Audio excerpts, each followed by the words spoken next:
Joe Biden's in a mess. There's no question about that. He has been since his disastrous debate performance. And this week, there was an opportunity to kind of have a reset and to persuade everyone, persuade Americans who are very, very concerned about his political future that, hey, he should be given another chance. How did it go? Well, not brilliantly well is the answer. He did talk very cogently at a lengthy news conference about world affairs, and he managed to do that mostly perfectly coherently. The problem was that on occasion it was not coherent. Indeed, it was gaffe prone. And those are the occasions that everyone is going to focus on. Let's have a look. And now I want to hand it over to the president of Ukraine, who has as much courage as he has determination. Ladies and gentlemen, President Putin. President Putin. He's going to beat President Putin. President Zelensky. I'm so focused on beating Putin, we got to worry about it. Anyway, look, I wouldn't have picked Vice President Trump to be vice president, but I think she was not qualified to be president. So let's start there.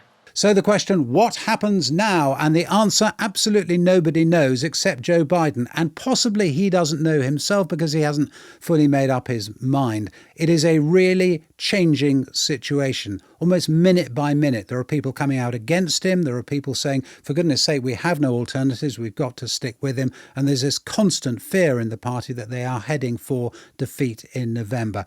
We talked on Americast to Steve Israel. Steve Israel is in a really good position to know about these things. He was a Democratic congressman. He was also very much in charge of the money-making side of what happens when people run for Congress and Senate and indeed the presidency. So he knows what he's talking about when it comes to the troubles that there are behind the scenes. Sarah and I talked to him. Welcome to Americast. Americast from BBC News. Steve Israel is a relaxed enough character to run a bookstore. Steve Israel, it's really nice to talk to you. There is nothing relaxing about running a bookstore, nothing at all. But it is a pleasure and a passion and a joy. Yeah, well, it suggests to people what you are, which is a contemplative person. And I know enough about you to have, and I've heard you talk enough to know that you're a thinking member of Congress or former member of Congress. The bar is pretty low if that's the standard. Yeah. Okay. Well, that's a fair point too. Look, I mean, kick us off. Sarah's on the line as well. Kick us off with this thought. Where are we? Where is Joe Biden at the moment when it comes to the balance of power, his desire to stay against the desire of many to see him go? What do you think's going on? I think my party, the Democratic Party in the United States, is in a state of acute anxiety. And the best answer to your question, Justin, came to me while I was walking on Capitol Hill on Wednesday of this week. I was meeting with many of my former colleagues, and of course, everywhere I went, there were reporters staked out wanting to talk about where Joe Biden was. Is he going to stay? Is he going to leave?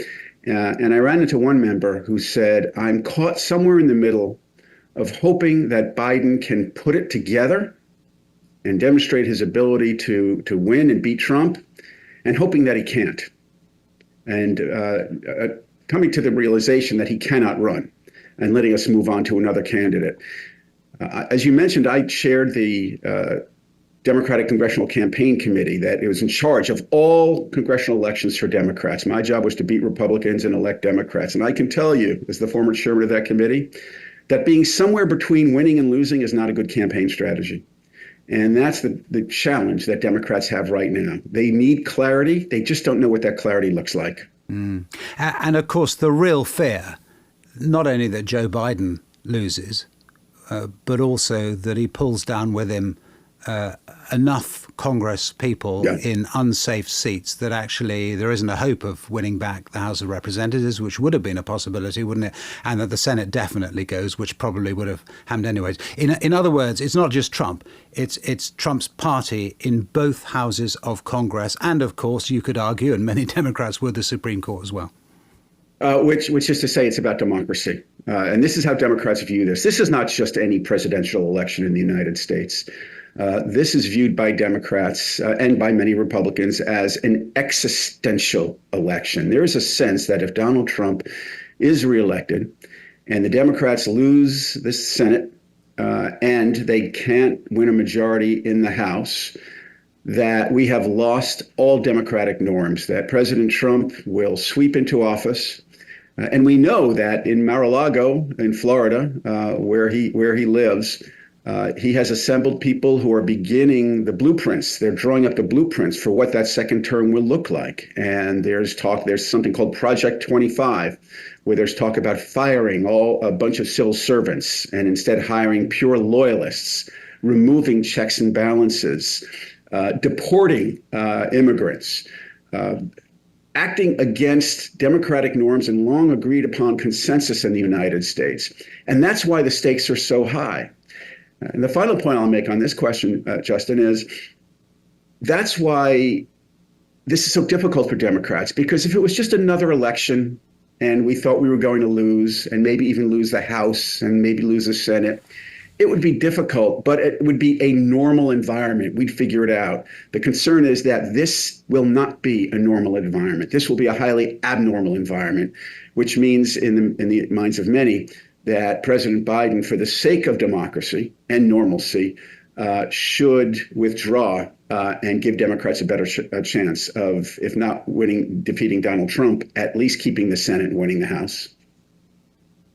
Steve, it's Sarah Smith here. Hey, I was Sarah. one of those reporters who was staking out the Democratic National Committee on Wednesday. I think the hottest and most humid day possibly Washington, D.C. has ever seen. Oh It was very gosh. unpleasant. But anyway, what I came away with was a clear sense of panic, actually, amongst the Democratic Party, whether people wanted Biden to stay or go. They were really, really worried about his election prospects. A great sense of division, that there was really no agreement across the party about whether he should stay or go, but almost a sense of resignation that it's not up to them and maybe they can make as much noise as they like. It's not clear it's going to make any difference to Joe Biden's decision. Well, you're spot on. And every conversation I had reflected those tones. So you did a good job standing out there with your microphone trying to interview members of Congress and party activists. You're reflecting exactly what they said, which is so many of my former colleagues would like Joe Biden to step aside, but very few want to be the voice that publicly urges him to do so. So there's a lot of wishful thinking right now. People hoping that he makes the right decision, people hoping that he steps aside, but not willing, with the exception of literally a handful of prominent and not so prominent Democrats, unwilling to be the voice that demands that he step aside, because they realize that their voice is not going to be influential with him. Now, there are some others that we're looking at, some other groups within the Congressional Black Caucus in the U.S. And labor. They are reliable allies of President Biden. And if you begin, I'll tell you what to look for, and you know this, Sarah, because you're there, but if you start to see some prominent members of the African-American political leadership and union leaders begin to equivocate in their support for President Biden, that opens the door to more voices, and that could be very influential in coming to an outcome within the next several days. But that's all we have. We don't have weeks, it's days.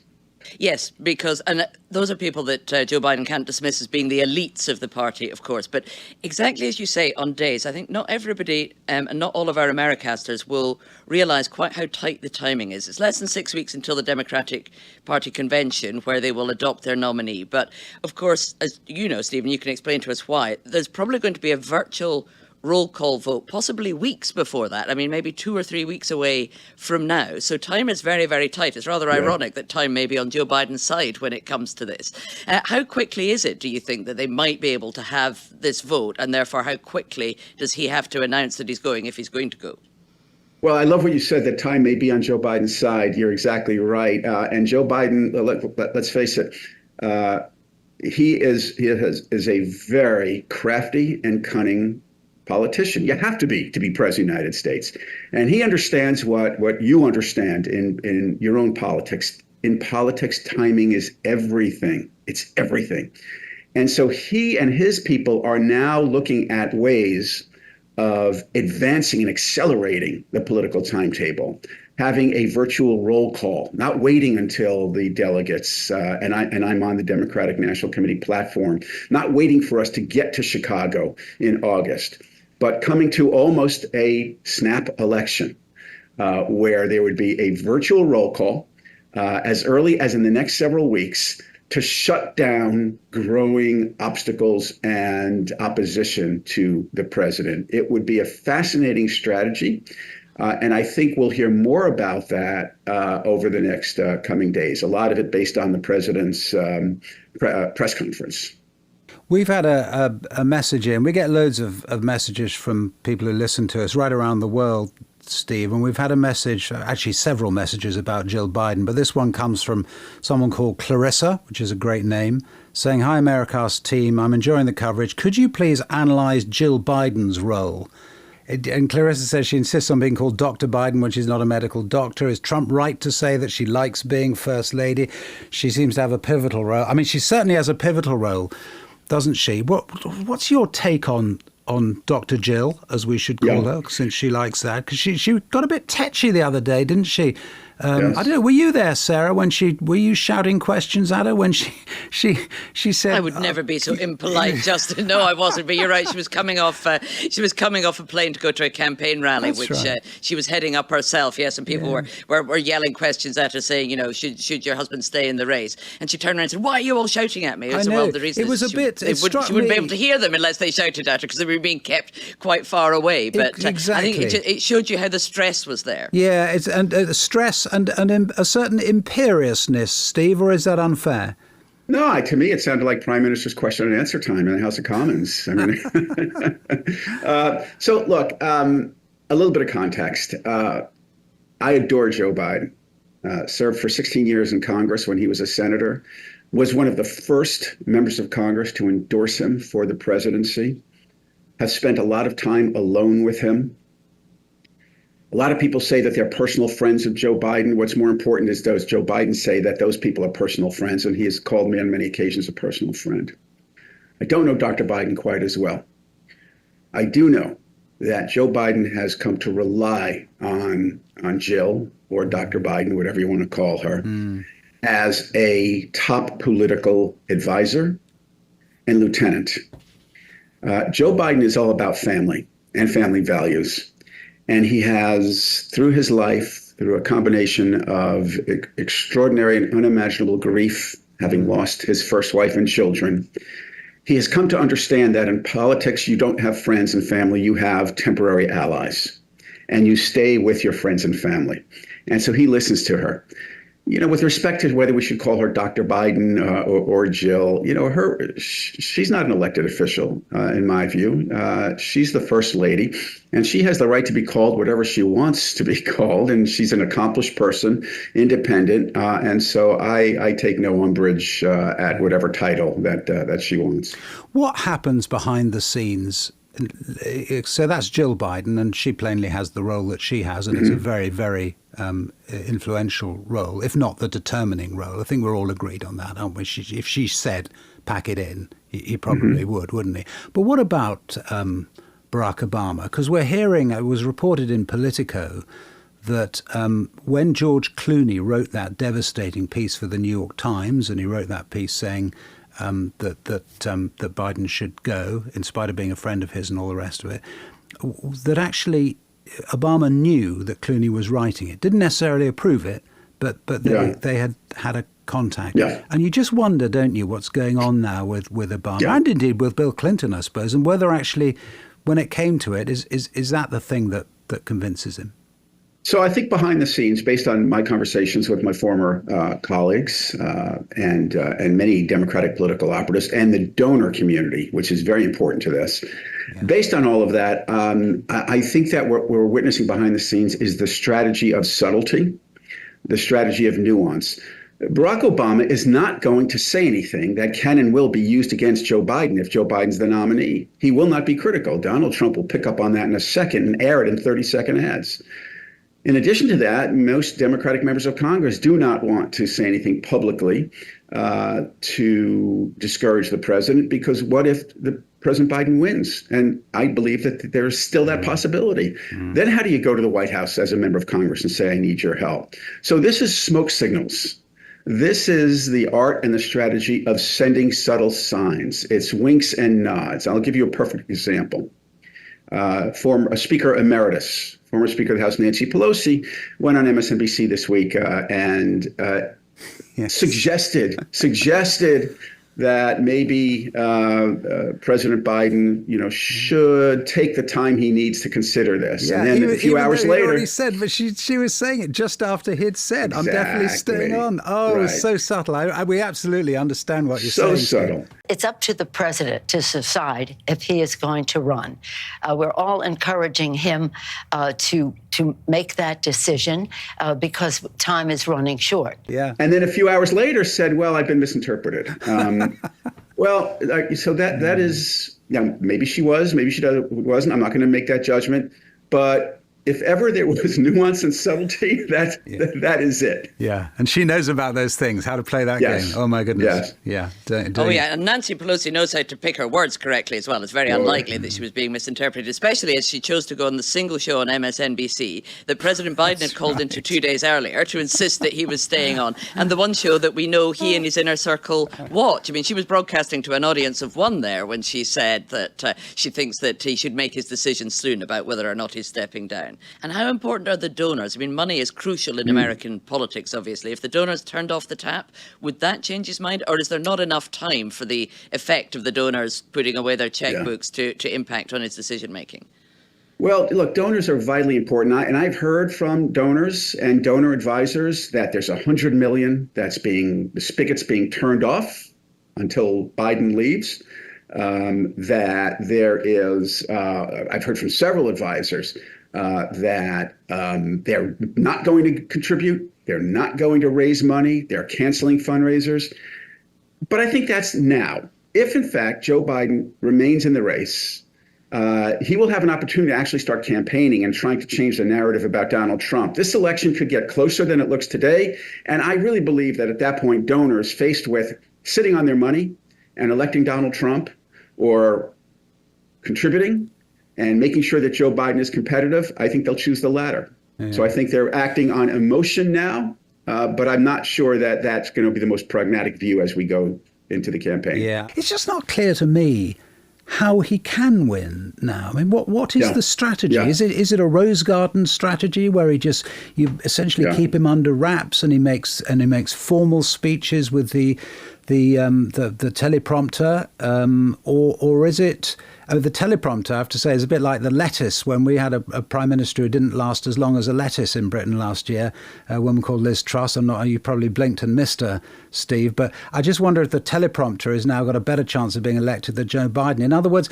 do they kind of keep him in the background and do that? In which case, surely he still loses, but just kind of loses not so badly, or do they put him out? And I mean, what is the strategy to win? With respect to the strategy, look, in Great Britain, you guys, thank God for you. You're so fortunate because one day you have a prime minister and the next day you have a different prime minister. Right? In the United States, we've got 4 months to the next election. It's an eternity. It's an eternity in politics. And anything can happen. Now, we know one thing, and that is for Joe Biden or a Democrat to be elected president, you've got to win the only thing that matters, and that's a preponderance of the 7 battleground states. That's it. Nothing else matters. In New York, Joe Biden or a glass of water would win for president. In Alabama, Donald Trump or a glass of water would win for president against a Democrat. So it's just the 7 battleground states. And within those states, the thin blue line for Democrats is Wisconsin and Michigan and Pennsylvania, and then one little congressional district in Nebraska, which is a topic for a future podcast because it gets very We've detailed. We've already been there, Steve. It's a you've been there. You've been to Omaha. Yeah. Okay. Yeah. No. So we're nerding out on Omaha. You're dead right. We should get back to Nebraska's 2nd district, but you're right. Not right now. Invite me back one day. And so the strategy is you do what you have to do to win in that thin blue line or the blue wall. And 4 months gives Joe Biden or a successor lots of opportunities. And there's this one other thing, and that is that Donald Trump may be winning in the polls right now, his MAGA support, his base is like at nuclear energy levels, but it's not enough to elect him president again. He's got to have those persuadable independent voters. He can lose them in a second by saying something horribly damaging, which is why he has very smartly kept his mouth closed since the debates. He doesn't want to alienate those voters right now. And so he could win, you think, as long as the focus is on Donald Trump and you encourage the electorate to vote against Trump, not for Joe Biden. Yeah, look, I think this is pretty simple. I've been saying this for months. If in November, not now, if in November this is a referendum on Joe Biden's age, Donald Trump will win. If it's a referendum on Donald Trump, Joe Biden will win. Right now, the narrative has overtaken Joe Biden. Right now, it's a narrative on Joe Biden. And people really haven't seen what the alternative is because the alternative has locked himself in a room in Mar-a-Lago and kept his mouth quiet because he doesn't want to step on Biden's problems. This has to be a referendum, not on Joe Biden's age or even his policies. It must be a referendum on Donald Trump. And if it is, I think Biden, if he stays in, can win those battleground blue line states. Yeah. I just think that the reality is that Kamala Harris is not only on the ticket now, but if Biden were to be elected, would become president herself, almost certainly, wouldn't she? And that adds another layer of complication to it all, doesn't it? Yeah. Well, it does. But I have to say that show me a vice president, and I will show you somebody who is at best undefined and at worst unliked. That's what vice presidents are there for. Right? They tend to struggle. And so right now, Kamala Harris is largely undefined with the American people. People have an impression of her, but it's kind of a vague impression. Give me $1 billion in 4 months in a campaign, and she can be beautifully and strongly defined and beat Donald Trump in those battleground states. It's such a good point there. So interesting. Yeah, I'm sure you're right, Steve. Sarah, what do you reckon? Oh, I agree. And as Steve started off saying, that politics is all about timing. And that's right. It may be on Joe Biden's side, not just because there's so little time until the Democrats have to settle on their nominee, but because there is probably just enough time to redefine this campaign before November, and that maybe that will be what saves it. Yeah. So, Steve, I mean, final thought. If he stands down, I mean, number one, do you think he will stand down? And number two, if he stands down, do you think someone else, probably now Kamala Harris, have got a better chance? Number one, I don't know if he's going to stand down because I don't think he knows for sure whether he's going to stand down. I think they're playing it tactically, hour by hour, day by day. So who am I to tell you what he's going to do when that inner circle is still advising him? I do believe this very strongly. Should he make the decision to step away, it must be Vice President Harris. Right. There is no other choice. You cannot say to the first African-American Asian woman in the history of America to be vice president, step aside or get in line with the others. That would be so destructive to our party. And so what our party has to do is, if there's a moment of clarity, either it's Joe Biden or if it's not, wrap ourselves around Kamala Harris, change the narrative, refocus on Donald Trump, and make this the election that we need it to be. Steve, thanks so much for joining us. All right, anytime. Nice to be with you guys. Bye-bye. Bye. Bye.